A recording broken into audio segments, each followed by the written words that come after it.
Sugeng siang rencang-rencang. Hari ini aku mau ajak kalian buat jalan-jalan ke Karanganyar, Sukoharjo, dan sekitarnya. Mengolah sukun menjadi aneka makanan yang enak banget. Selengkapnya hanya di Jejak Anak Negeri.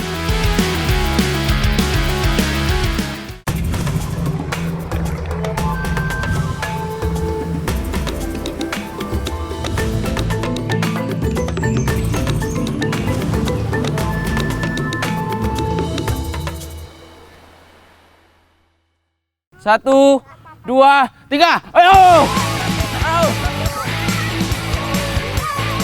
Aku lagi main dengan anak-anak menggunakan gerobak songkro.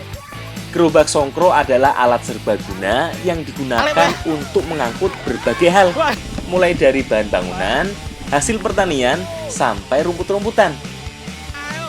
Tapi sekarang aku pinjam dulu yo, buat dipakai seru-seruan. Buat dipakai balapan di tengah kebun karet. Seru banget toh. Tenang, kalah menang semua dapat hadiah kok. Sip. Selamat. Sip. Keren.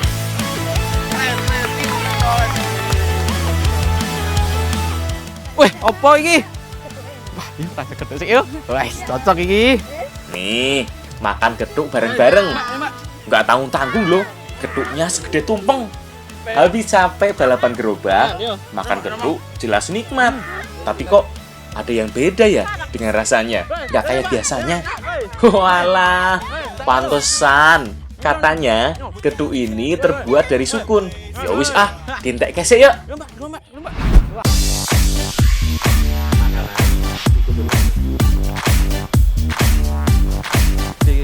Penasaran dengan getuk yang aku makan tadi, aku jadi pengen tahu gimana ya cara bikin getuk sukun. Tapi sebelumnya, aku mau cari sukunnya dulu. Kata Mbak Fani sih, sekitar sini ada pohonnya. Nah, itu dia. Nah, ini nih pohon sukun yang kita cari. Getuk yang tadi kita makan itu banyak dari sukunnya, Mbak ya? Ya, ini.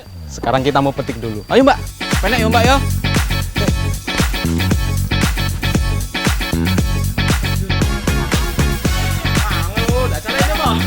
Nah, buah sukun terletak di ketiak daun yang berada di ujung ranting. Agak jauh ya letaknya. Makanya, aku butuh bantuan Galah buat metiknya. Nah, wis akeh ki Mbak Fani. Yuk, bawa pulang sukunnya. Wis ra sabar, pengen cepet masak. Sukun masih kerabat dekat dengan cempedak dan nangka. Sama-sama terlindungi dari duri-duri lunak di kulit buahnya. Tapi Kiki, yang paling membedakan antara sukun dengan kerabatnya yang lain. Buah yang satu ini tidak memiliki biji sama sekali. Hal ini terjadi karena pembuahan pada buah sukun tidak sempurna. Makanya tidak terbentuk biji. Ini juga yang membuat tekstur dari buah sukun ini sangat empuk. Membuat geduk, cukup kupas sukun dan belah-belah seperti ini. Sukun ini bisa disebut juga dengan buah roti karena teksturnya yang empuk dan berongga. Sehingga bisa dijadikan untuk makanan tradisional. Salah satunya adalah geduk ya, Mbak ya? Yang mau kita buat ini. Ayo, Mbak. Bahan lainnya yang dibutuhkan adalah gula dan kelapa. Tambahan lain adalah pandan ya, Lur. Biar aroma sukunnya lebih enak.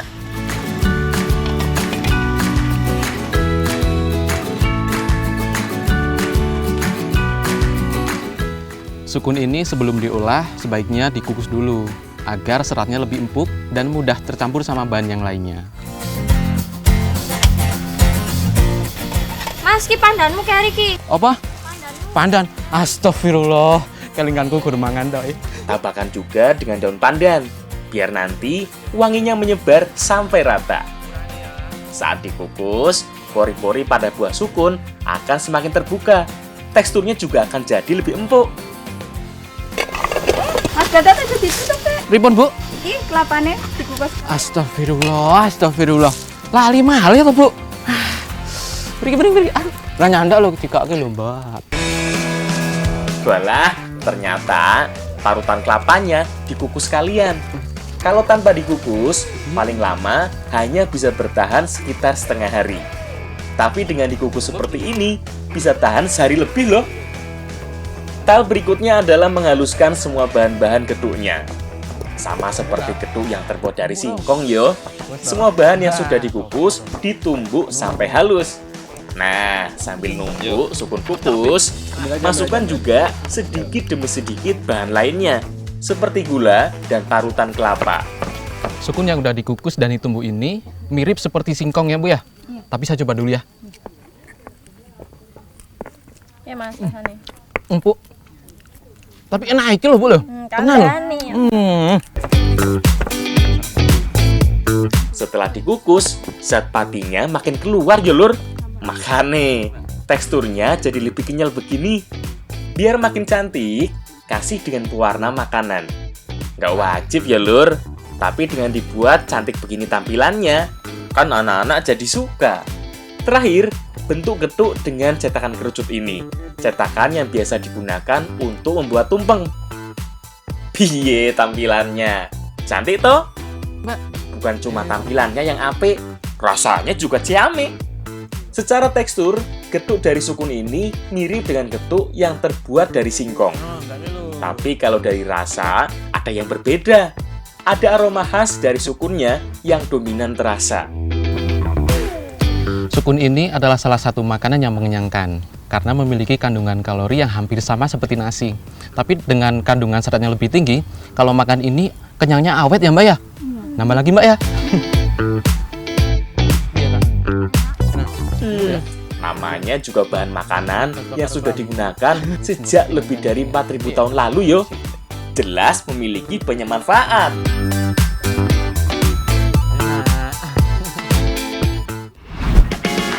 Cara yang paling sering dilakukan dalam memanfaatkan sukun adalah dengan membuatnya menjadi keripik.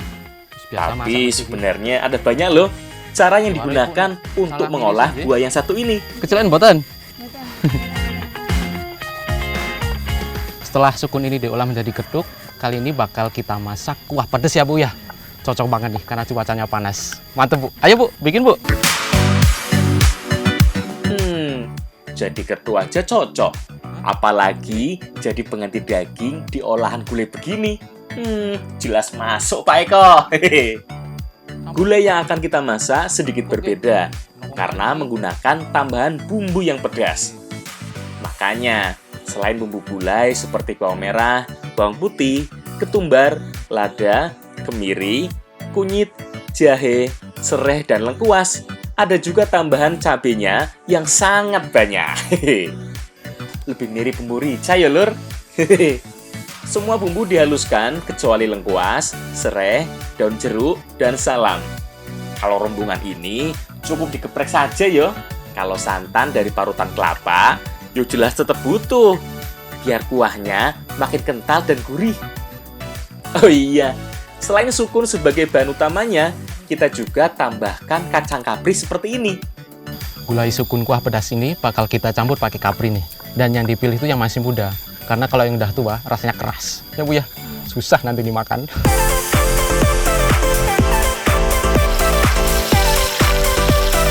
Semua bahan sudah siap, saatnya kita masak. Pertama, tumis dulu semua bumbunya. Baik bumbu yang halus sampai bumbu yang digeprek. Bumbunya masih enak ya Mas? Enak ya Bu nih ya.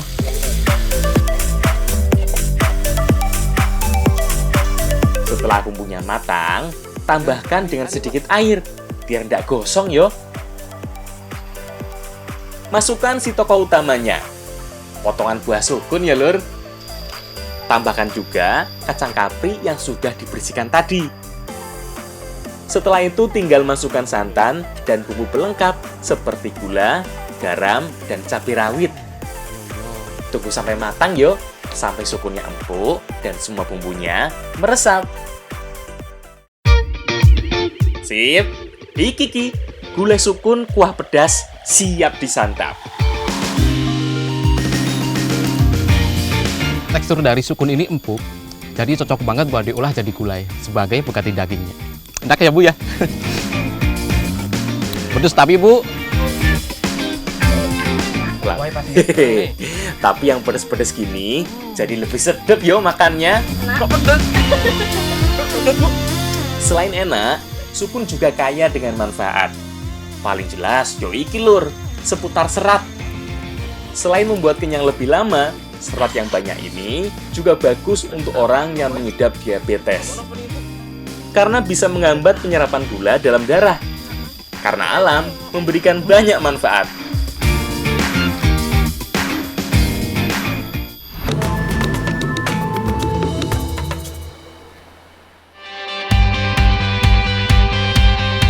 Sekarang aku ditemani Mbak Vistra lagi nyari sesuatu di sekitar semak-semak ini.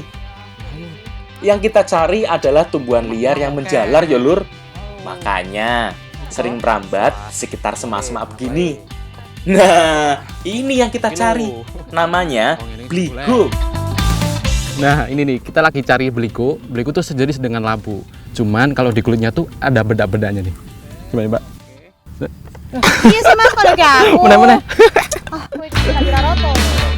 Beligo adalah sejenis labu-labuan yang banyak tumbuh di kawasan Asia Tenggara. Selain dibudidayakan, buah yang sering disebut juga dengan belonceng ini juga bisa tumbuh liar di sekitar semak-semak begini. Pinter aku ngapain? Kalau di Indonesia, buah yang satu ini tidak terlalu banyak yang tahu yo. Paling hanya dijumpai di pedesaan atau kota-kota kecil. Tapi, buah yang berbentuk bulat lonjong ini sangat populer di negara-negara Asia lainnya. Seperti Filipina, Malaysia, sampai Tiongkok. Awas Mbak Vistra, banyak semutnya itu. Bisa kayak gitu Mbak. Yuk, cepetan kita olah.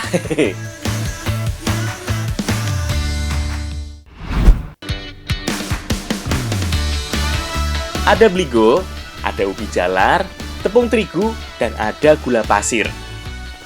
Hayo, ada yang tahu ndak mau diolah jadi apa? Ntar wis, tak kasih tahu namanya.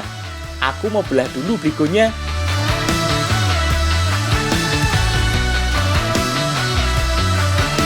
Buah ini sering dimanfaatkan sebagai obat panas dalam. Beligo memiliki kulit yang sangat keras. Makanya harus pakai tenaga yang kuat. Setelah dibelah, baru deh dikupas kulitnya. Jadi lebih gampang ya ngupasnya.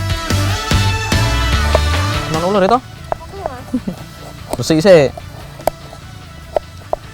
Seperti labu-labu lainnya, beligo ini biasa dimanfaatkan sebagai olahan sayuran. Tapi kali ini bakal kita bikin jajanan.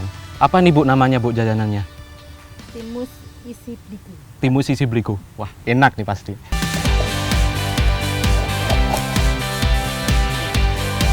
Timus adalah salah satu jajanan tradisional Indonesia yang terbuat dari berbagai hasil bumi yang memiliki karbohidrat banyak, seperti ubi jalar ini.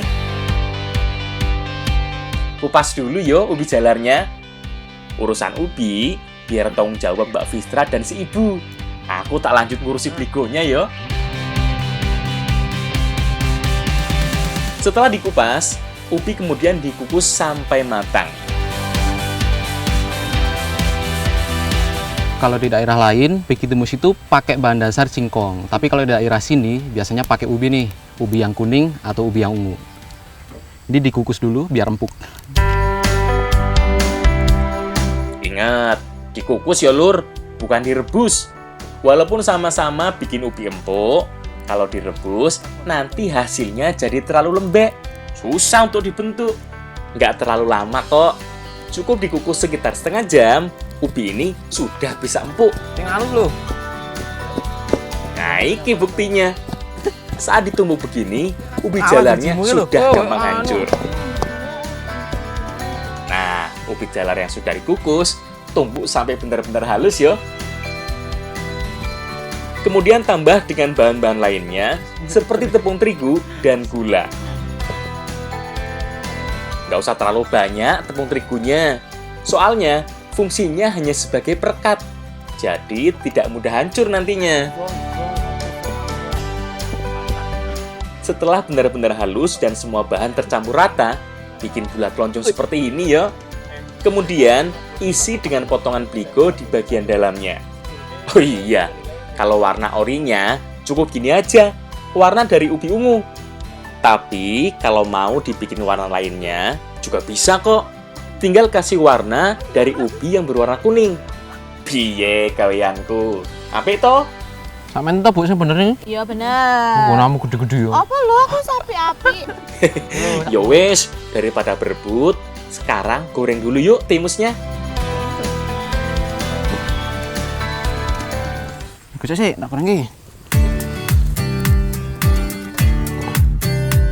Menggoreng timus pakai minyak yang banyak ya lur, biar seluruh bagian dari timus tenggelam dalam minyak. Usahakan juga minyaknya sudah dalam keadaan panas, jadi lebih matang sempurna. Ini dia timus bligo. Duh, rak kuat aku. Udah nggak tahan pengen icip-icip. Enak apa ya? Rasa dari timus ini khas manis dari ubinya, apalagi ada tambahan bligonya nih. Jadi ada rasa kenyal-kenyal sama seger ya Mbak ya? Apa nih Mas? Yuk nambah yuk.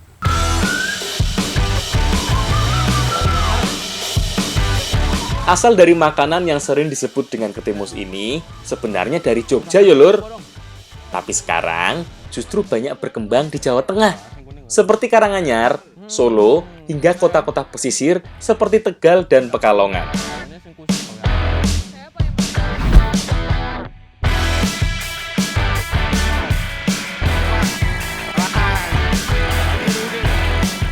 Aku dan Mbak Anggi janjian mau ke kandang kambing. Aku mau cari susu kambing buat diolah jadi makanan yang enak banget.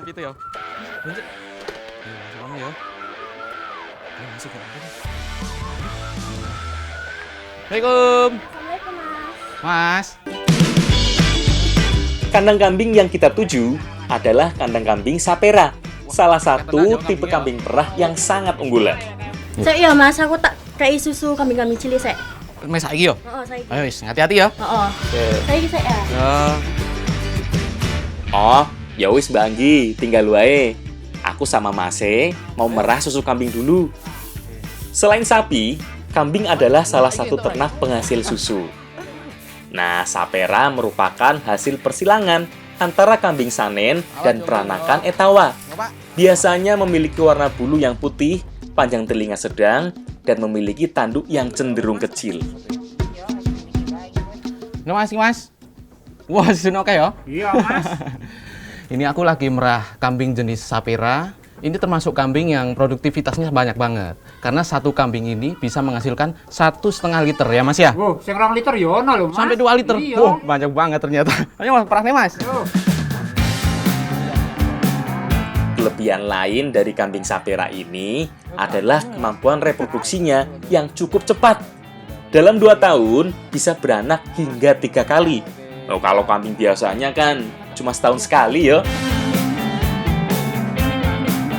Bisa diminum langsung ya Mas ya? Iso, Mas. Coba Sehat ya? iki malah yo, Oh, coba aku Mas. Dintek iki lho, Mas. Seger, Mas. Seger Mas ya? Iya. Rasa susu kambing ini tuh rasanya seger, tapi biasanya kan kalau kambing itu pengukusnya kuat banget ya Mas Kuat, ya? ya. Tapi ini kenapa ya? Pengukusnya tuh nggak ada. Itu karena jenis pakan yang diberikan ya lur. Biasanya kalau pakannya kering seperti ini, baik dagingnya sampai susu kambingnya juga nggak ada bau perengusnya. Selain itu, kebersihan kandang kambing juga penting ya lur. Kalau bersih gini kan dijamin nggak bakal bau susu kambingnya. Oh iya, aku mau bantu Anggi ngasih susu anak kambingnya. Kebetulan Mbak Anggi sudah masukin susu kambing ke dot bayi. Tugasku yuk tinggal menjemput adik-adik kambingnya ngajak sarapan. Ayo, sabar ya. Keluar.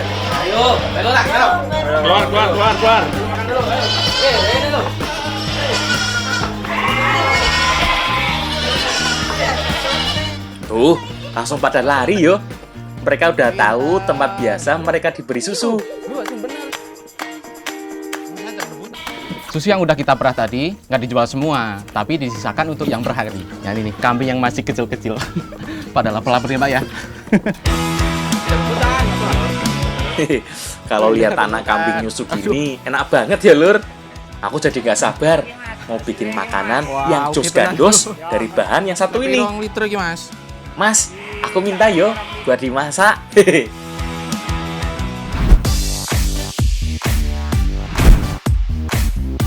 Susu kambing umumnya dimanfaatkan dengan cara diminum langsung atau diolah jadi berbagai jenis minuman. Tapi sebenarnya bisa juga yo dibuat jadi makanan yang satu ini. Susu kambing tadi selain bisa diminum secara langsung, ternyata bisa diolah menjadi salah satu makanan nih. Namanya yaitu tahu susu. Emang bisa ya Bu pakai susu kambing ya? Iya, bisa. Biasanya malah lebih enak ya, Mbak ya? Iya, lebih lembut lagi. Tahu merupakan makanan Indonesia yang mengadaptasi dari tofu, makanan khas Tiongkok yang menggunakan bahan dasar fermentasi kedelai. Ya. Kemudian, tahu berkembang di Indonesia sampai terdapat beberapa jenis. Salah satunya adalah tahu susu. Ada sedikit perbedaan antara susu kambing dan susu sapi. Susu kambing memiliki tekstur yang lebih encer dibandingkan dengan susu sapi. Makanya, selain susu kambing, ada juga tambahan bahan lainnya seperti bumbu dari bawang putih dan telur ayam. Ada juga tambahan tepung maizena. Nah, bahan tambahan inilah yang membuat tekstur tahu susu kambingnya lebih padat dan solid. Setelah semua siap, sekarang masukkan telur yang sudah dikocok, tepung maizena, dan berbagai jenis bumbu ke dalam susu kambing yang masih segar. Aduk sampai rata, kemudian bungkus dengan plastik khusus yang tahan terhadap panas. Setelah itu, tinggal direbus deh. Rebus dengan air yang cukup banyak, sampai semua bagian dari bungkusnya terendam. Butuh waktu sekitar 1-2 jam, sampai teksturnya lebih padat. Salah satu kelebihan tahu susu dibanding dengan tahu dari kedelai pada umumnya adalah dari tekstur. Udah pasti jauh lebih lembut ya, Lur. Lebih lumer di mulut. Nah, setelah jadi dan dipotong kecil-kecil, tahu dari susu kambing ini akan kita masak dengan bahan-bahan lainnya. Ada brokoli, ada wortel, dan yang lainnya. Ya wis Bu, terusin urus bahan lainnya yo. Sini, tahunya biar aku yang goreng. Tahu susu yang udah matang ini digoreng dulu, nanti bakal kita masak masakan yang spesial. Pedes, Bu. Ayo, kira-kira mau dimasak apa? Selain tambahan berbagai jenis sayur tadi, bumbu yang digunakan hanya bumbu dasar, seperti bawang merah, bawang putih, dan cabai. Semua bumbu ditumis dulu sampai harum. Kemudian masukkan tahu susu kambing yang sudah digoreng dan berbagai jenis sayurannya. Mantep nih. Ya. Tahu susu ini bakal kita masak oseng-oseng. Dan ini sudah kita tambahkan wortel sama brokoli. Wah, pasti tambah seger nih. Ya, Bung? Nah, biar makin sedap, tambah dengan sedikit saus tiram yo. Masakannya boleh sederhana, tapi rasa dan aromanya jelas menggoda. Hehe.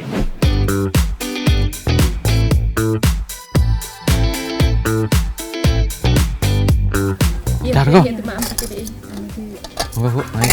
Rasa sabar aku pengen cobain. Tahu susu ini pada dasarnya lembut, tapi karena pakai susu kambing jadi lebih gurih ya, Mbak ya. Apalagi ditambah sama sayuran, segernya beneran ya, Mbak ya. Nambah yuk, nambah.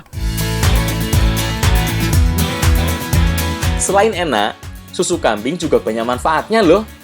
Karena butiran lemak susu kambing ini jauh lebih kecil, makanya lebih mudah diserap dan dicerna. Selain itu, kandungan nutrisinya juga cukup tinggi. Cocok banget yo dikonsumsi untuk semua umur, bahkan balita sekalipun. Diet-diet, yo. Nah.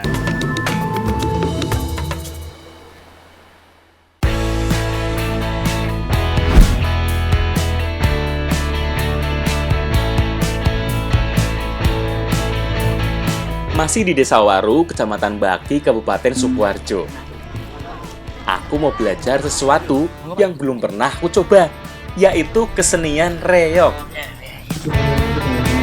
Walaupun berasal dari Ponorogo, Jawa Timur, kesenian reog sudah menyebar ke berbagai daerah di provinsi lainnya, seperti Wonogiri, Karanganyar, hingga Solo dan Sukoharjo. Bismillahirrahmanirrahim. Reog dipun bingkak resmi, monggo. Nah, jadi sebelum melakukan kesenian untuk tari reog Ponorogo, masyarakat daerah sini biasa melakukan doa bersama, yaitu bertujuan untuk menolak bala atau menghindarkan dari bahaya ya Pak ya? Betul, ya. Karena pada dasarnya ada makna lain dari kesenian reog ini, yaitu doa kepada Yang Maha Kuasa agar tidak terjadi musibah atau sebagai tolak bala. Ayo sekotnya, ayo. Nih, parat. Nah, ayo. Makan. Nah, jadi setelah didoakan, ayam ini bisa dibagikan untuk anak-anak kecil atau masyarakat yang mengikuti doa tadi. Ayo, naik ya, Le. Kesenian yang berasal dari Ponorogo, Jawa Timur ini menceritakan tentang raja dari Ponorogo yang berniat melamar putri Kediri. Di tengah jalan, ia dicegat oleh Raja Singobarong. Dalam satu rangkaian tarian reog, selalu ada Bujangga Nom yang mengenakan topeng dengan rambut, kumis, dan jambang yang sangat panjang. Bujangga Nom atau Patih Pujangga Anonim adalah salah satu tokoh yang energik dan kocak sekaligus memiliki keahlian bela diri. Makanya, gerakannya yang bisa membuat penonton kagum sekaligus tertawa ini selalu ditunggu ya lur. Ada juga sekelompok orang berbaju putih yang mengendarai kuda lumping. Mereka melambangkan sekelompok pasukan berkuda. Oh iya, sekarang lazimnya diperankan oleh perempuan ya lur.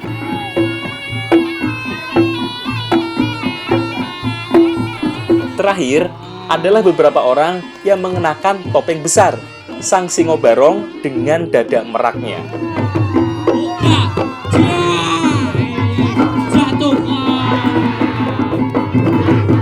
Oh yang main itu anak kecil loh, padahal beratnya reog ini hampir 30 kilo lebih. Aku mau coba ya, penasaran nih, masa aku nggak bisa? Ayo Mas. Kalau cuma lihat dari baris penonton, kok gampang ya? Tapi kalau nyobain sendiri langsung yo, susahnya minta ampun. Berat. Apa? Waduh. Wah, ternyata berat banget nih. Kekuatan cuma di gigi. Berat banget ya Mas ya. Aduh, bangun nih. Pada awalnya, kesenian reog ini kental dengan aura mistisnya. Tapi lambat laun sudah dinetralkan dan disesuaikan dengan keadaan zaman. Pelajaran terpenting adalah aku bisa melihat antusiasme anak-anak di sini dalam melestarikan kebudayaan leluhurnya. Keren ya, Lur?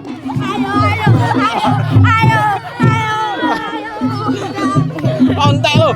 Wah, aku udah kebagian. Selamat ulang tahun Transmedia ke-20.